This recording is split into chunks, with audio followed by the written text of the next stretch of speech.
Good morning, dear students. I'm Bharti Kathuria Sehgal. We are continuing the chapter number 9, Biomolecules. In the previous video, I asked you, with the water I say, touch me not, to the tongue I am tasteful, within limits I am beautiful, in excess I am dangerous. And the answer to it was lipids. So now we are going to talk about lipids. So let's start. Now, lipids, they are the chief concentrated storage form of energy, forming about 3.5% of the cell content. Lipids are the organic substances relatively insoluble in water. तो generally lipids जो होते हैं वो insoluble होते हैं water में, लेकिन soluble होते हैं organic solvents जैसे कि alcohol और ether में. They are concentrated fuel reserve of the body. तो हमारी body का fuel reserve है ये. They are the constituents of the cell membrane structure and regulate the membrane permeability. आपको पता है कि सेल मेम्ब्रेन में प्रेजेंट रहते हैं और मेम्ब्रेन की परमिएबिलिटी को चेक करते हैं. They serve as the source of fat soluble vitamins का सोर्स है and they are also the important cellular metabolic regulators. Lipids protect the internal organs and serve as insulating material. Insulating material means हमारी body में से heat को maintain करते हैं, तो temperature को रेगुलेट करने में लिपिड्स एक बहुत इंपॉर्टेंट रोल प्ले करते हैं. Next, now lipids can be categorized into simple, complex and derived. Now simple, which consist of the fats and oils and waxes. Complex, again जिसके अंदर फैटी एसिड्स के अलावा, फैटी एसिड्स एंड ग्लिसरॉल के अलावा और भी अगर कोई कंपोनेंट्स हैं, जैसे लिपिड्स हम बात कर रहे थे पहले भी कि they are made up of fatty acids and glycerol. तो अगर सिर्फ फैटी एसिड्स एंड ग्लिसरॉल से बने हैं, so they are called as simple, like fats, oils and waxes. Complex का मतलब है उनमें कोई एडिशनल सब्सटेंस, कोई ग्रुप प्रेजेंट है, जैसे कि फॉस्फोलिपिड्स में फॉस्फेट ग्रुप प्रेजेंट है, ग्लाइकोलिपिड्स में शुगर्स अटैच्ड हैं, लिपोप्रोटीन्स के अंदर lipids are attached to proteins. ऐसे ही डिराइव्ड लिपिड्स, जिनमें से डिराइव्ड आगे लिपिड्स में से ही आगे और चीजें कंपाउंड्स को डिराइव किया जाता है, जैसे कि steroids and terpenes. Now simple lipids, जैसे हमने बताया कि they are the esters of fatty acids with alcohol. There are two types, neutral और ट्रू, जिनमें की फैटी एसिड्स एंड ग्लिसरॉल जो है वो एस्टर्स की फॉर्म में प्रेजेंट है. Esters of fatty acid with alcohol other than glycerol are waxes. Now neutral or true fats, they are made up of carbon, hydrogen, oxygen, but oxygen is less. A fat molecule is made up of two components, glycerol and fatty acids. Now fatty acids can be 1 to 3 molecules. That is, अगर single एक ही fatty acid present है तो monoglyceride, अगर 2 present है तो diglyceride and 3 present है तो triglyceride. Glycerol. A glycerol molecule has 3 carbon each bearing a OH group. तो हर एक के अंदर अपना अपना एक alcoholic group present है. That's why glycerol. OL stands again for alcoholic group. So you can see here the structure of glycerol with 3 carbon and each one of them has one OH group. Now fatty acid. A fatty acid, it is a molecule. It's unbranched chain of carbon atoms. इसके अंदर अपना क्योंकि acidic group है, because of this presence of this carboxylic group, it is called as an acid. Now they can be of two types, that is saturated and unsaturated. तो यहाँ पर आप बहुत easily differentiate कर सकते हैं यहाँ पर on the basis of these examples कि saturated have all the single bonds, while if they have one or more than one double bond, then they are called as the unsaturated. The unsaturated fatty acids can be converted into saturated fatty acids by the process of hydrogenation. Examples of saturated fatty acids are palmitic acid and stearic acid, while the unsaturated fatty acids have the examples like oleic acid, linoleic acid. These are the unsaturated fatty acids. Now let's talk about the waxes. Now these are the lipids which are long chain saturated fatty acids with the long chain saturated alcohol. So they have an alcoholic group of high molecular weight other than glycerol.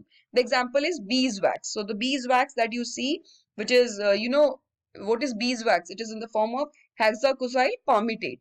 तो ये जो beeswax है जो कि abdominal gland से release होता है worker Honey बीज की, सो लैनोलिन और वूल फैट जिसे हम कहते हैं, जो कि वूल में प्रेजेंट होता है शीप की, या फिर सीबम जो सीबेशियस ग्लैंड से हमारी रिलीज होता है, सेरुमिन, प्लांट वैक्स, पैराफिन वैक्स, ये सब के सब टाइप ऑफ वैक्सेस हैं जो कि टाइप्स ऑफ लिपिड्स है, सिंपल लिपिड्स के टाइप्स हैं.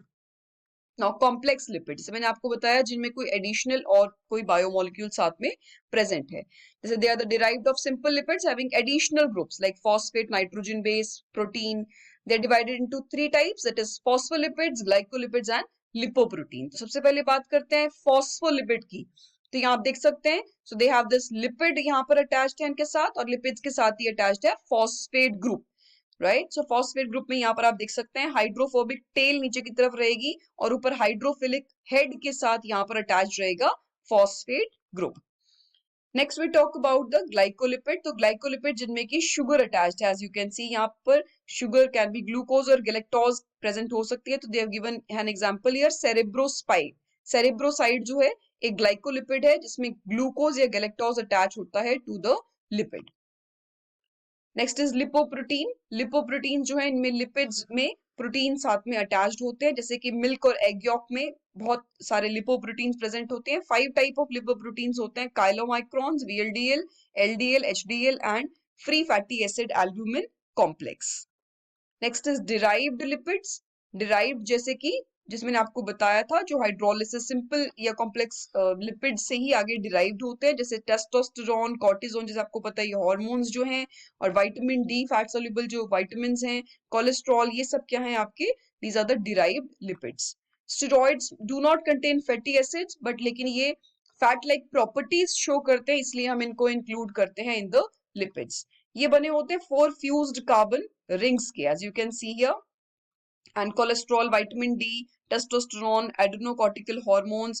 The most common steroids are sterols, जैसे कि cholesterol, as you can see, and ergosterol. These are the cholesterol. These are the types of sterols.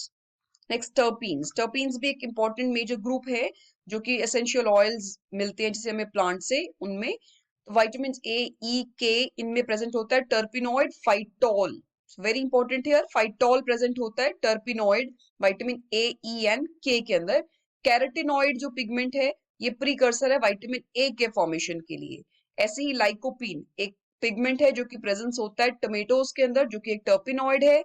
ऐसे ही गिबरेलिन्स जो कि एक प्लांट हार्मोन है, that is also a terpene. Now let's talk about enzymes. Now what are enzymes? These are the group of catalyst. तो ये basically catalyst का काम करते हैं. तो हमारी जितनी भी बायोकेमिकल रिएक्शंस होती हैं बॉडी के अंदर, बायोलॉजिकल सिस्टम में, उसको स्पीड अप करने का काम करते हैं एंजाइम्स. ये यूजुअली प्रोटीनेशियस होते हैं, लेकिन ये अफेक्ट नहीं होते हैं. तो मतलब ये सिर्फ कैटलिस्ट की तरह काम कर रहे हैं. जैसे आप लोग केमिस्ट्री के अंदर कैटलिस्ट पढ़ते हैं कि जो रिएक्शन को स्पीड अप करता है और बाद में एज सच आपको मिल जाता है, ऐसे ही एंजाइम्स भी रेट ऑफ रिएक्शन को इंक्रीज करते हैं, लेकिन यूज अप रिएक्शन में नहीं होते हैं. एंजाइम्स की स्टडी को हम कहते हैं एंजाइमोलॉजी, जिसमें हम अलग अलग चीजें स्टडी करते हैं, जैसे कि उसका नेमिंग का प्रोसेस, नोमेनक्लेचर, या किस तरह की रिएक्शंस को वो कैटलाइज करता है, और एंजाइम्स के क्या क्या फंक्शंस हैं.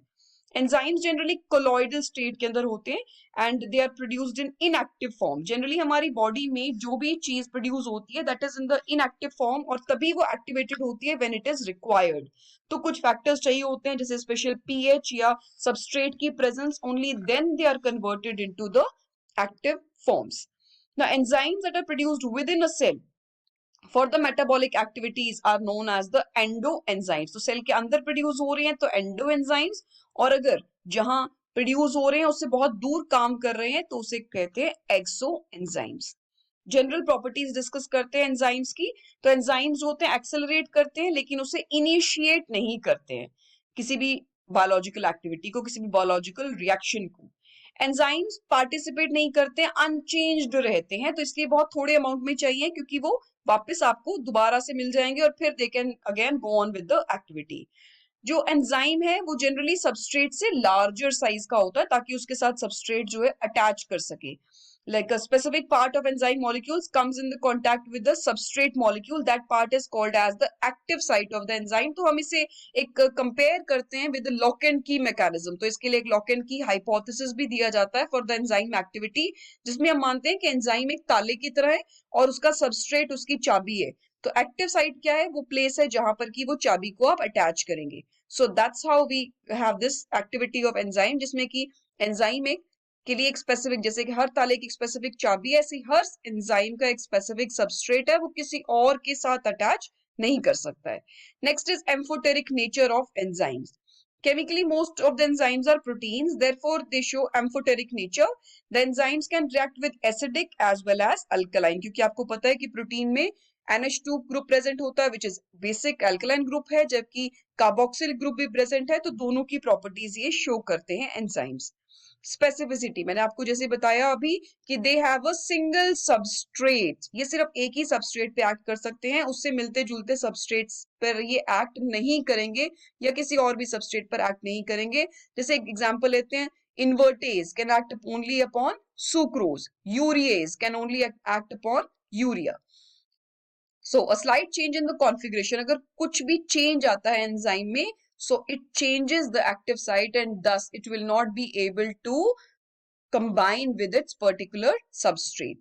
Next is colloidal nature. Enzymes जो होते हैं colloidal nature होते हैं, इसीलिए इनका surface area बहुत बड़ा होता है ताकि reaction हो सके, जो भी biological reactions हैं।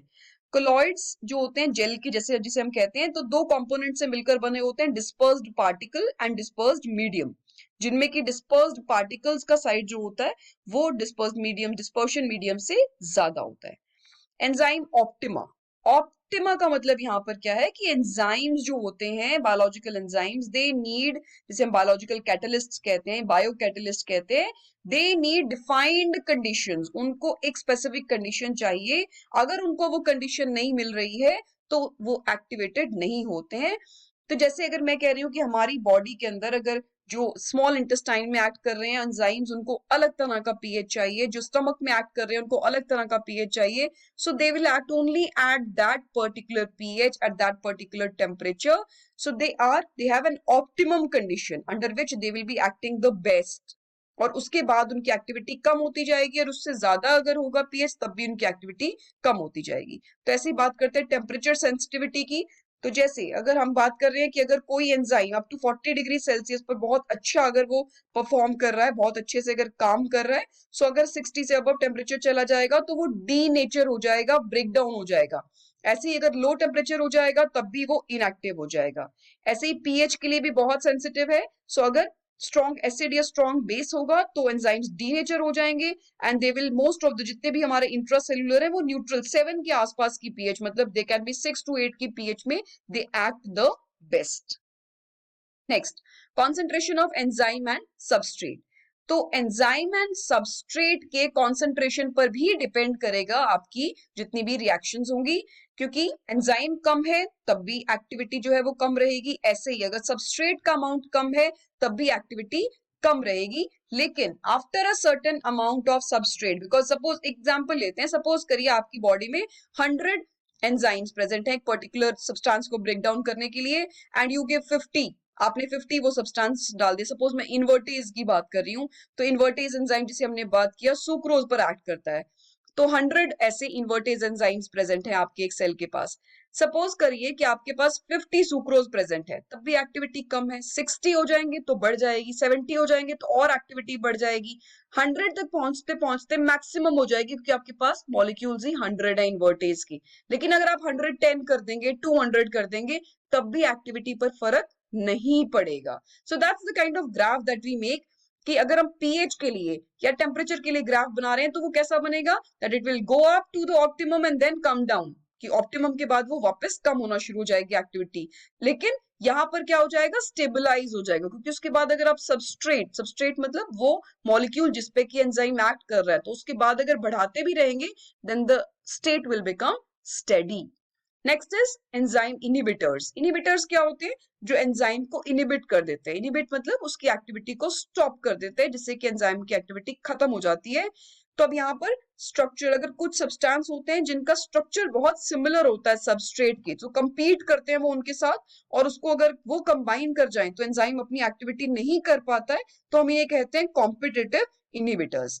अब अलग अलग ग्रुप्स होते हैं एंजाइम्स के, जैसे कि oxidoreductases, transferases, depending upon the reactions they catalyse. जैसे कि ट्रांसफर करें ऑक्सीजन हाइड्रोजन का तो ऑक्सीडोरिडक्टेजेस, अगर ट्रांसफर करें किसी स्पेसिफिक ग्रुप का तो ट्रांसफरेजेस, अगर हाइड्रोलिसिस कर रहे हैं तो हाइड्रोलेजेस, अगर आइसोमराइजेशन कर रहे हैं आइसोमरेजेस, अगर रिमूवल कर रहे हैं एडिशन कर रहे हैं किसी ग्रुप का तो लाइजेस, अगर दो मॉलिक्यूल्स को ज्वाइन कर रहे हैं तो लाइगेजेस, जैसे कि सिट्रिक एसिड सिंथेटेज लाइगेज है, डी कार्बोक्सिलेज एडोलेज लाइगेजेस हैं, फॉस्फोहेक्सोआइसोमरेजेस, these are the examples of isomerases, digestive enzymes वो जनरली हाइड्रोलिसिस होते हैं, ट्रांसअमीन ट्रांसफरेजेस है, और डीहाइड्रोजिनेज ऑक्सीडेजेस एक ऑक्सीडो रिडक्टेज।